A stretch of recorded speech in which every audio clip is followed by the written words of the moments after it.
Hi, how are we? Um, Welcome back to another episode of Argue with the Wall. Today I'm not going to be arguing. Today is going to be more of the, you know, if you're going through something, I guess you could call it maybe like an advice scenario. Um, Kind of just me giving you unsolicited advice, if that's all right with you guys. I Today I'm going to talk about change and all that it is.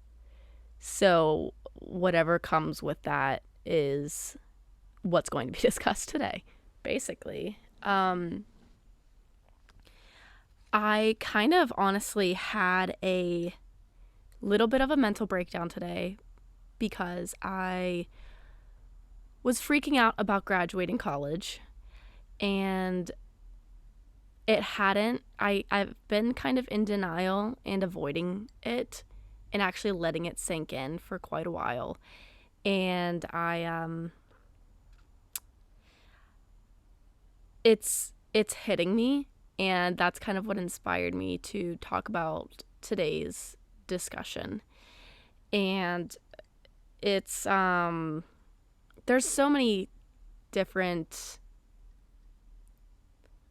like elements and factors that change can be, and I think that it's such a complex topic, and that's why I have my little notes on my computer over here.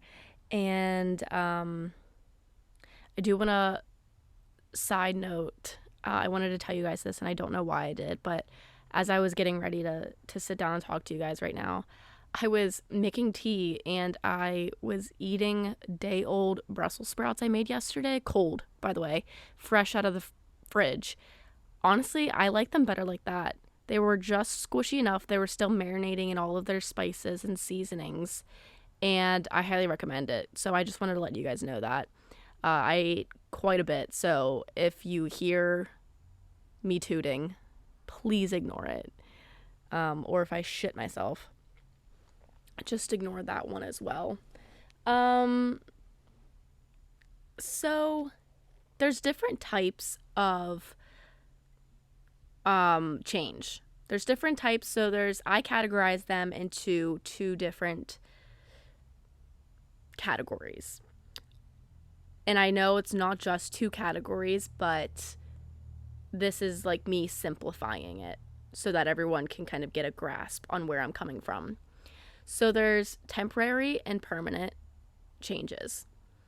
For example, a temporary change could be dyeing your hair. Those kind of changes are more exciting and don't have as much permanence to them. And if you struggle with anxiety or just overthinking in general, anything that's permanent is scary as fuck. It's overwhelming and it can cause a lot of anxiety. So little things like that can seem big in the moment, but you know deep down that it's not permanent, and so it's not as jarring in the moment. Now, when you're dyeing your hair and it turns out bad, it's obviously you're going to freak out about it because it is like, it's a temporary thing, but it's like a long temporary thing. So it's still going to impact you if it's bad. If it's good, then yay, keep doing it. But there's something about having these temporary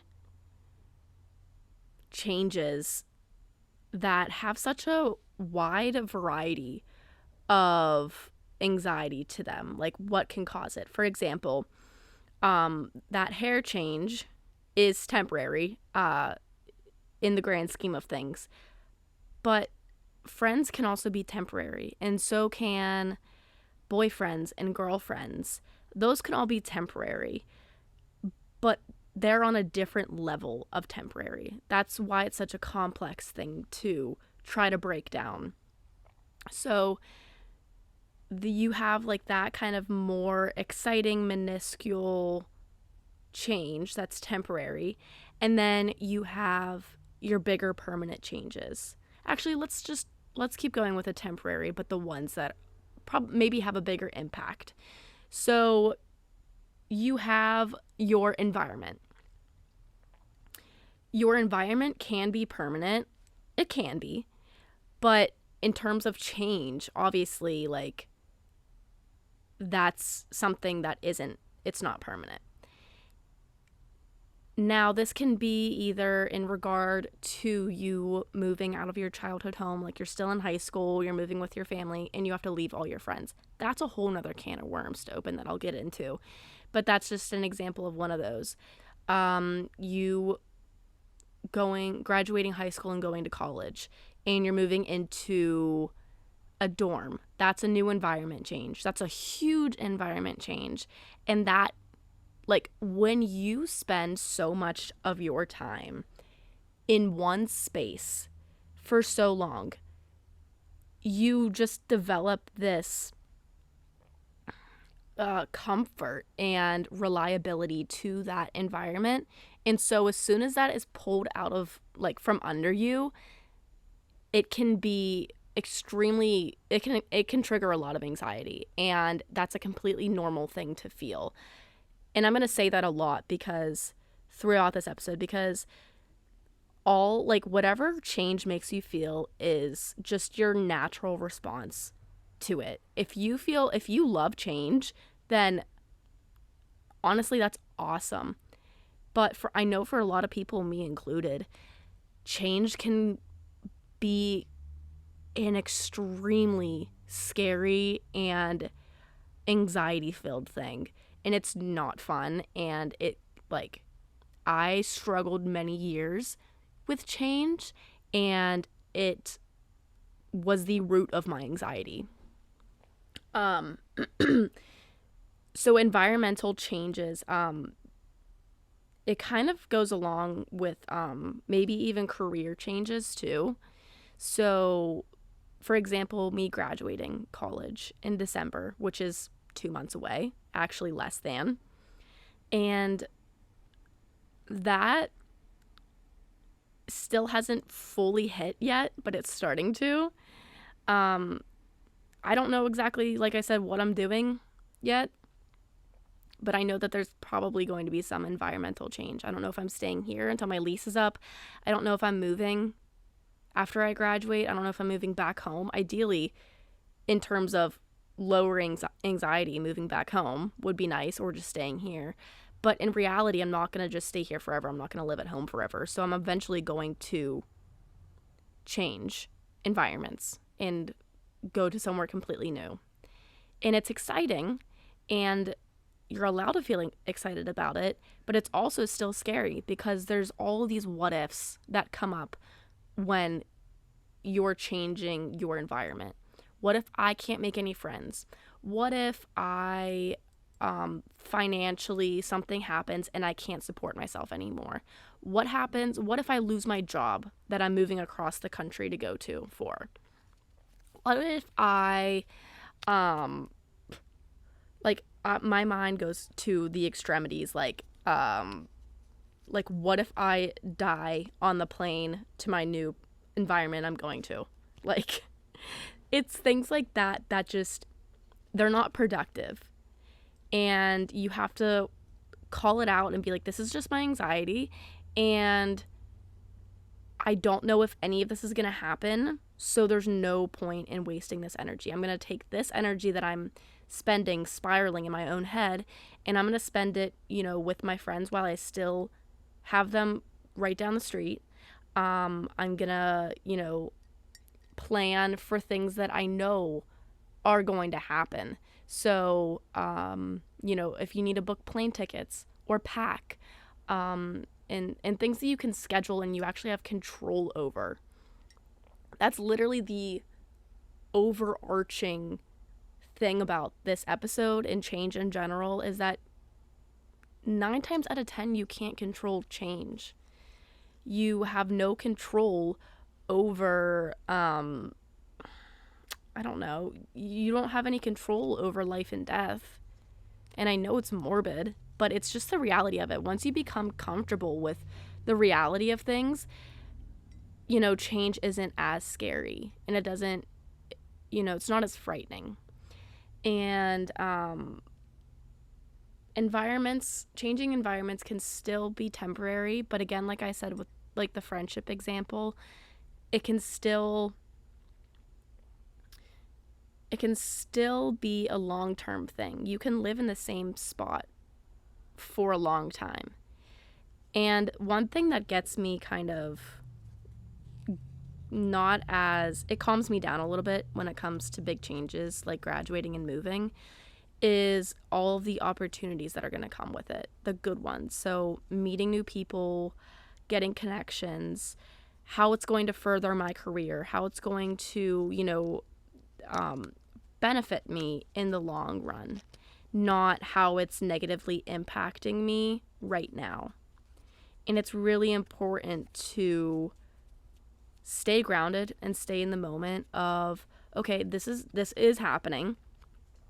And if you're someone like me who loves to think in the future and hyperanalyze every situation, you can think, you know, instead of, oh, what if I die on the way to my new house? That's like 3 hours away. Okay, let's take that what if and say, what if I meet the love of my life at this new place I'm going to for this new job that I got? What if I meet my best friend that is going to be there for me for the rest of my life? Let's take those negative thoughts and make them, you know, a positive experience. That way you can associate this change with something good. Now I know not all changes can be good.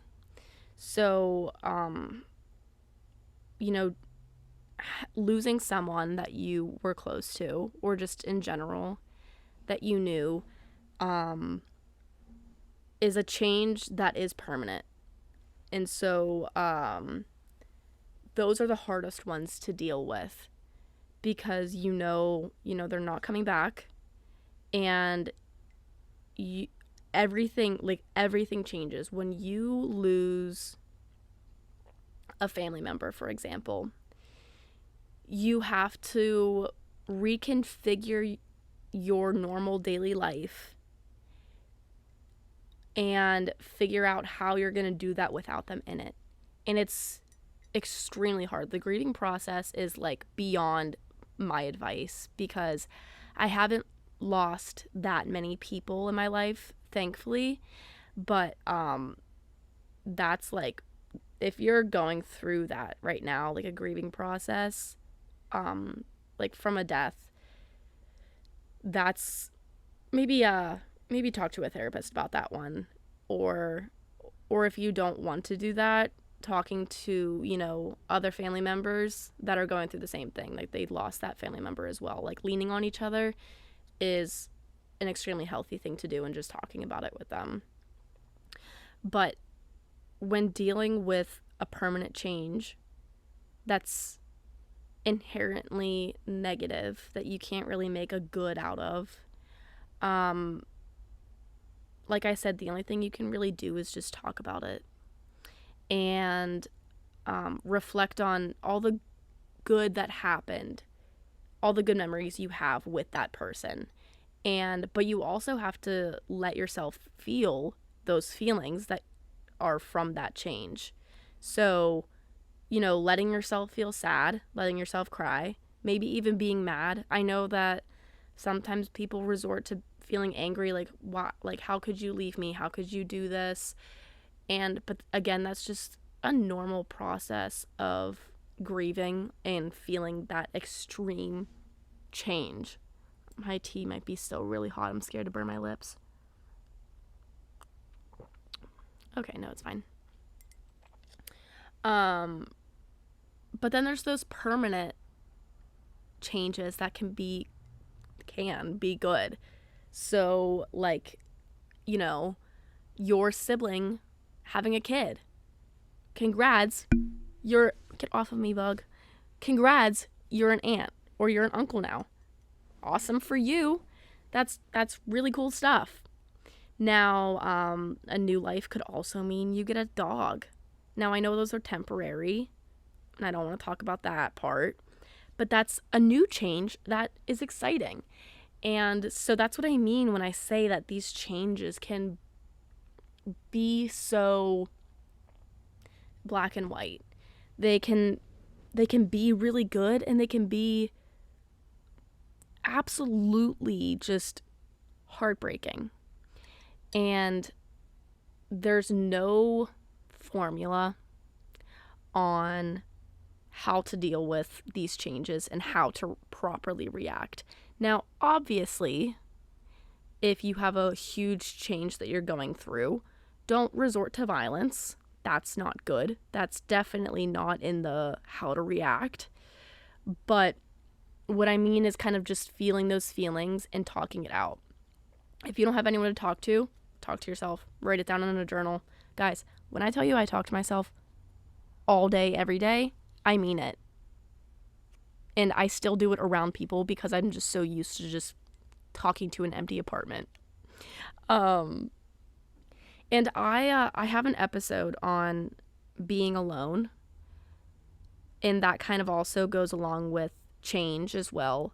So being alone just physically in living on your own, or being single too also, which I'm gonna dive into in terms of relationships.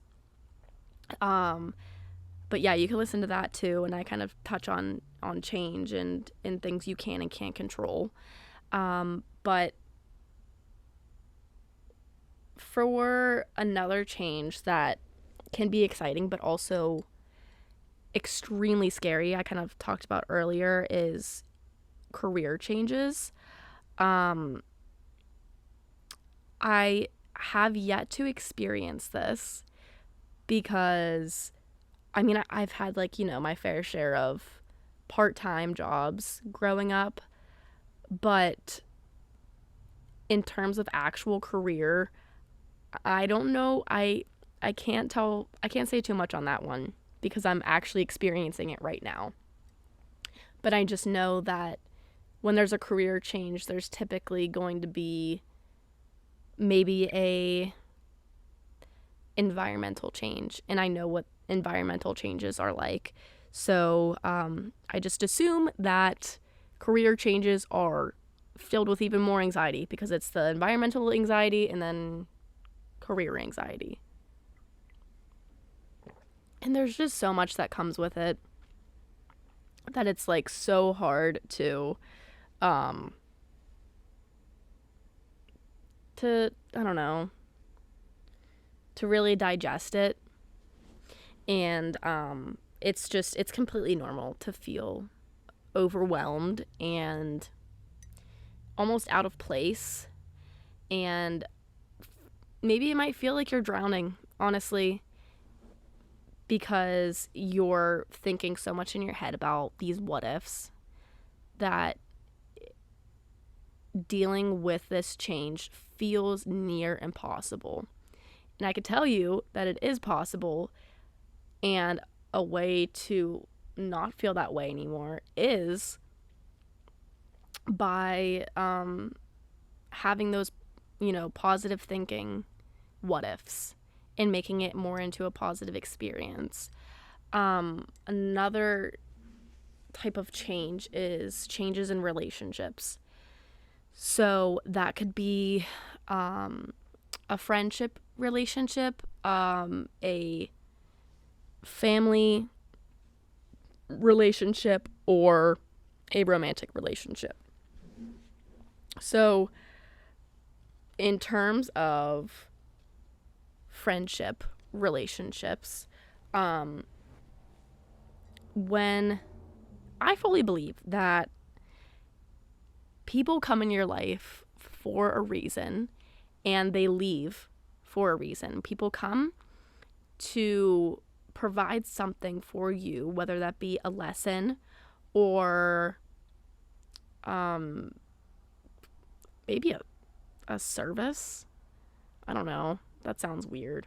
But everyone has a purpose in your life.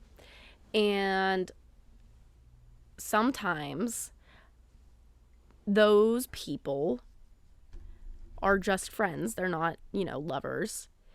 And my mic. Losing a friend that you were really close with is really, it can feel like a breakup, because a friendship is still a relationship at the end of the day. If you feel like you're not being valued in your friendship, then you need to essentially break up with your friend or kind of distance yourself from them. Because if you were not getting treated and valued correctly in your, boyfriend-girlfriend relationship, wouldn't you probably consider breaking up with them or addressing it? So you need to also treat friendships like you would treat a romantic relationship.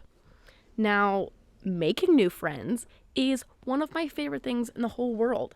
I love meeting new people, especially people who were not like me at all in terms of just backgrounds and where they grew up. I think it's really interesting to have a good grasp on all kinds of people and all types of opinions. I think that's what makes you a well-rounded person, to know everyone's sides about different things. So that could literally mean anything. And going to, a new environment and going to a new school, those can all be things where new relationships come, and that's still a change. And that's another thing that comes from, those scary changes of environmental and career changes that are scary, but there are still good things that come from it, like making new friends, maybe finding new people to date. And that's like one of the things about change is that is really good, and we don't talk about it enough. Anytime we think of change, it's like, oh, scary, I don't like it. But we kind of forget about the amazing things that come from change, like meeting new people and maybe finding the person you're going to spend the rest of your life with. But on the other hand, you have the ending of friendships. So I haven't lost a friend in a while because since high school, because towards the end of high school, I just really had a small group of really, really good friends, and I've just kind of stuck with them. But I definitely have experienced losing friends kind of middle school, high school, and it's hard to say how I would deal with it now, because back then it was all just drama and stupid shit, and they just weren't good friends to begin with. So that's what I'm saying. Like, people come in and they leave for a reason. I lost friends whenever I was younger because I learned that that's not how I should be treated. I shouldn't be talked about behind my back. I should be valued and I should be cared about just as if I had a boyfriend. And I don't think people realize how similar romantic relationships and friendships are, because it's still this kind of give and take. You care about each other. You have this love for each other. It's just a different kind of love. And there's different types of friendships too, but that's for a whole nother episode about relationships. But losing a friend, it can really suck. But again, you just kind of have to reflect on it and be like, okay, here's all the really good things that happened in this friendship, and here are all the really bad things that happened, and what am I going to take from it now? That's what you can control, and that's all you can do about it. And it also just depends on, if you ended the friendship or if they did. And if they did, and you didn't want it to happen, it's going to suck. But then there's also the friendships that end that are just more of a matters of drifting away. And I think those are the easiest ones to deal with because it kind of happens slowly and you kind of are able to come to terms with it over time. But if it's very sudden, and also drama filled, it hurts more because it's so sudden. So the same thing goes for romantic relationships. Having that change in a romantic relationship where, like, in your romance life, your dating life, you find someone and you start dating them, it's exciting. It is so exciting, and it is like just intoxicating, honestly. It's like you just are so obsessed with this person. You want to find out everything about them. You see all the good aspects of them, and that's a good change. But if that doesn't work out, then you break up. And breakups suck. They're the worst. Have I've experienced many breakups, but I've only experienced one, like, genuinely debilitating, heartbreaking, just mind-boggling heartbreak. And it was because I didn't want it. And as you come to terms with this change of a breakup, you go through the same grieving stages as you would, in my opinion, as if someone died. Because losing a relationship means that this person isn't in your life anymore and you can't talk to them. I mean, you can, but you probably shouldn't. And the same goes for a death in the family or a death in any aspect of your life. You can't talk to them anymore, and you don't, like, everything that you were doing daily that involved them is just taken away from you. So I like to approach breakups as if someone had died in my life. And it might seem extreme, but that's just the best way I'm able to handle it. So feeling the feelings, letting myself cry, and then accepting it and grieving on it, and then probably being like, fuck you, I didn't, you were shit, but then being upset about it again. It's not this, like, strict stage. Like, everyone's like, oh, the grieving process, the stages. Yeah, but then it's like you're pissed off, and then it's like you want them so bad again, and now you're sobbing over them, and then you're like, no, I'm fine, everything's fine. But then next week you're sobbing over them because of how much you miss them. And that's normal. And there's no amount of time that it takes for however many months you dated. I believe that it doesn't matter how long you dated them. I think that it matters on your relationship, not the time that you dated. So, for example, if you only dated someone for 4 months, but you spend a crap ton of time with them, and you got to know them on such an incredibly deep level, I do believe that you can fall in love in that amount of time, and I do believe that those relationships can still hurt just as much as a 2-year relationship can.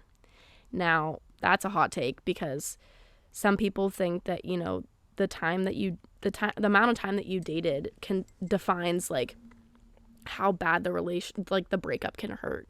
And I disagree. I think that you can still be absolutely gutted after, you've been dating someone for only 3 months. And I hate that I just said only. Like, what do you mean only 3 months?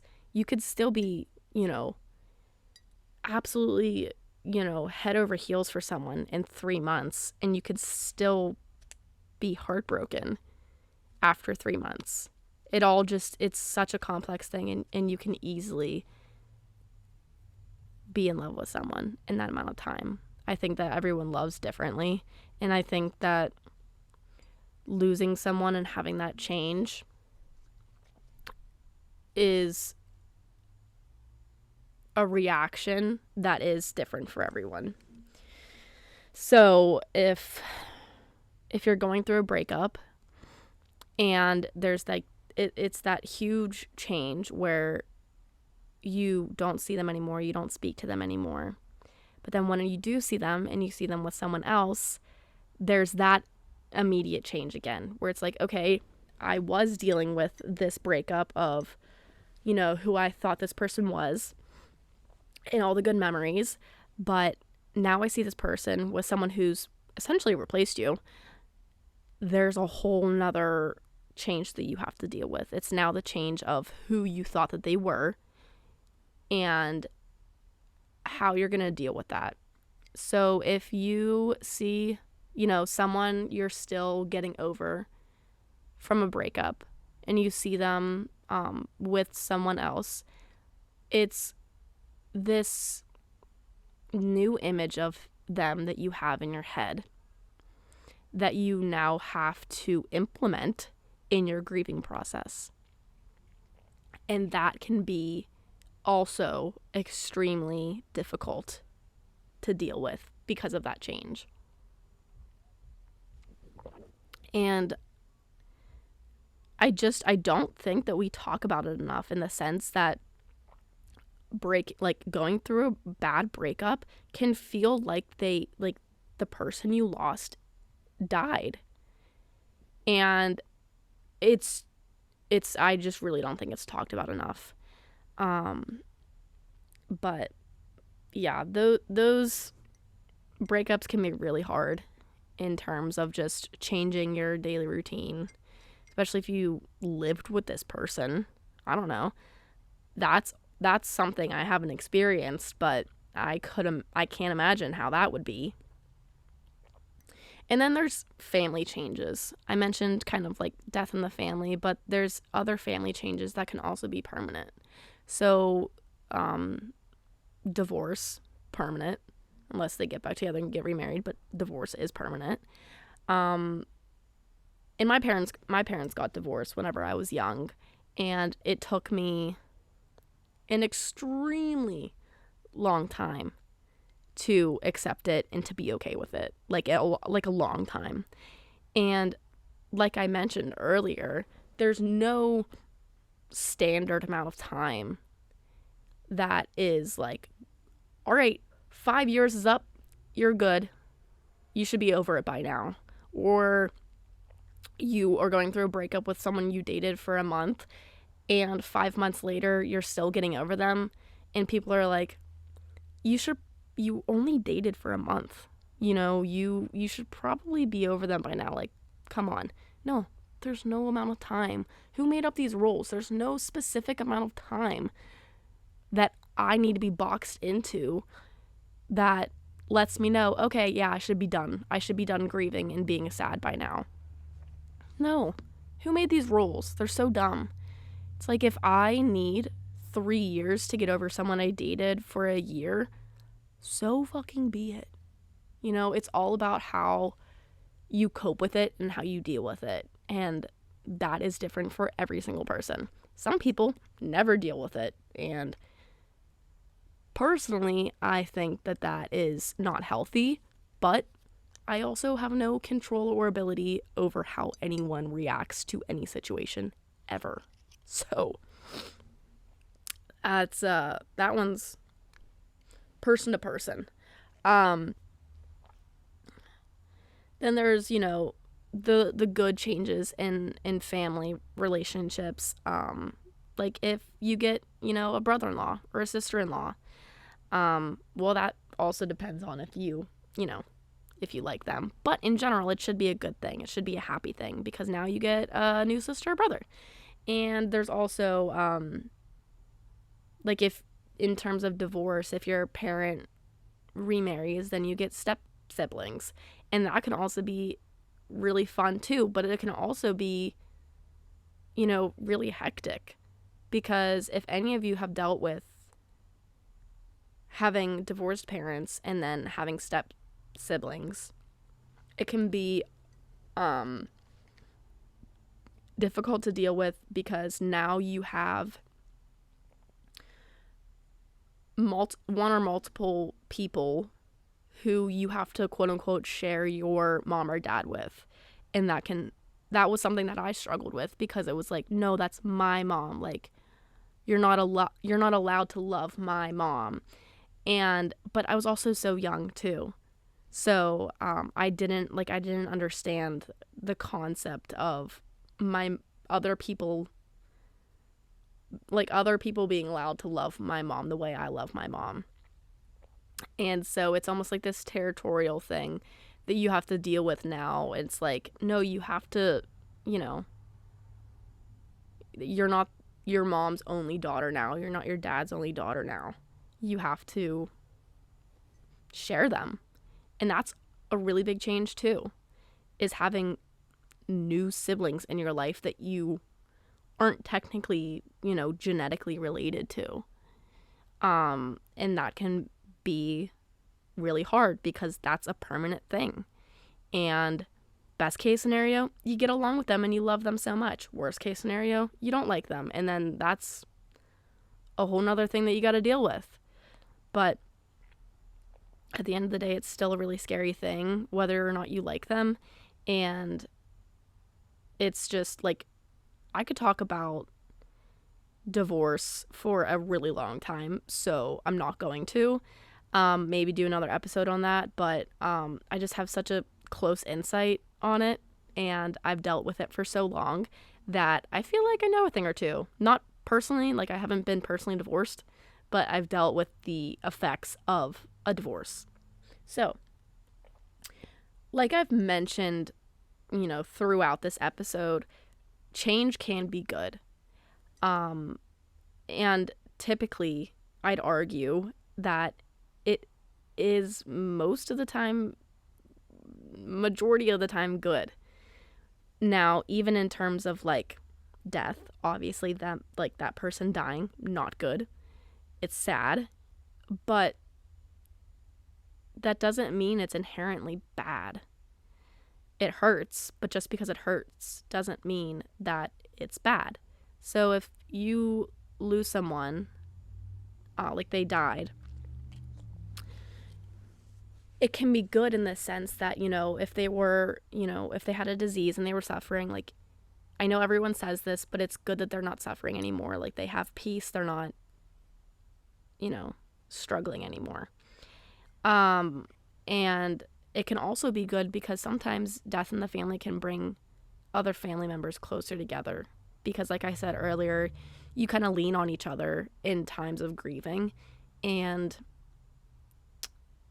it can bring you and other family members closer together and form new relationships. And that's a really good thing.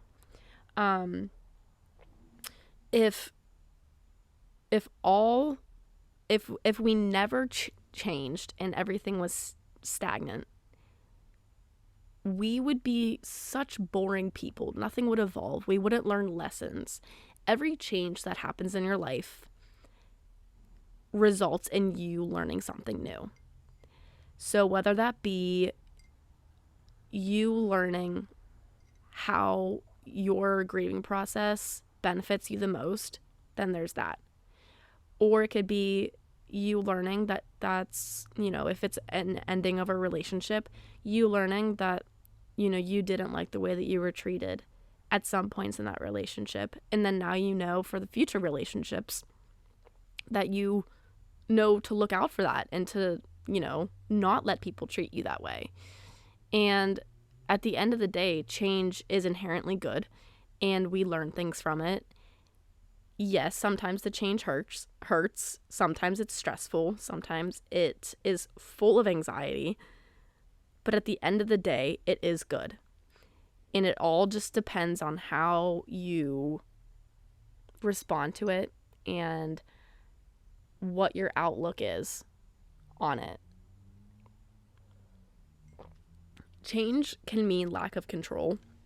So if you're going through a big change, it can feel, like I mentioned earlier, it can feel like you don't have control over your life. And that, for me at least, is a really big trigger for my anxiety. Like, I've talked about this so much in therapy where, you know, I'll be telling my therapist, like, everything that's just been making me so anxious lately. And she's like, that's because there's a lot of change going on in your life right now.